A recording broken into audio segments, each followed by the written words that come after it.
Dans mon livre, là, il fait un témoignage. Il était au plateau à l'époque à Bafoussam. C'était une église, les gens venaient de partout me rencontrer. Les gens voyageaient. Un matin, on m'a appelé pour dire, pasteur, nous on a un enfant, il y a un garçon qui est parti à une église à Douala. On sait pas, il est parti dans un mouvement, je ne sais pas où il était. Il est devenu fou.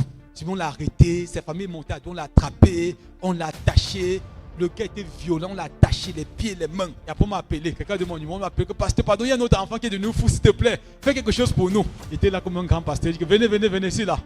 Ils sont venus vers en haut de l'étage. Ils m'ont vu le gars qu'on est venu avec, on l'avait attaché. Quand ils m'ont vu le gars, la violence qu'il avait. Et que, ah Dieu, que le gars, c'est là. S'il m'amuse, le gars, c'est pour me crever les yeux. Et après, il a fait la violence, il a disparu.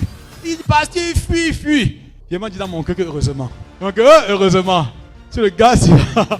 Je suis parti me coucher, je réfléchissais comment en temps que si on l'attrape maintenant, tu fais comment? Un peu. Après, j'entends que dehors, pasteur, le voici, on l'a attrapé. Je suis sorti, je dis, mais Dieu, suis moi en guerre. Je commence par où? Je commence comment? Un peu. Et quand je descendais l'escalier de ma maison, j'ai entendu le Saint-Esprit me parler directement. Le Seigneur m'a dit une seule phrase. Dis-lui que je l'aime d'un amour incommensurable. C'est le mot que j'avais entendu. Dis à ce jeune homme que je l'aime d'un amour incommensurable. Quand il descend l'escalier, sa famille l'a amené. 2 personnes avaient arrêté. Je descendais, j'ai dit, le Seigneur t'aime d'un amour incommensurable. C'est tout ce qu'il a dit. Le Seigneur t'aime d'un amour incommensurable. Poum, il est tombé. Il s'est tiré au sol là. Un profond sommeil, subitement. Il dit à sa famille, il est guéri. La mère m'a regardé. Grâce à un menteur. Et qu'il est guéri. Après, on l'a réveillé. Le gars était calme. On voit, il ne fait plus. On donne une chaise, il s'assoit. Il est calme. Je dis à sa mère qu'il est guéri, il ne croit pas. Et comme il était trop fatigué, il a voyagé la nuit. Il a fait plusieurs jours sans dormir, sans manger.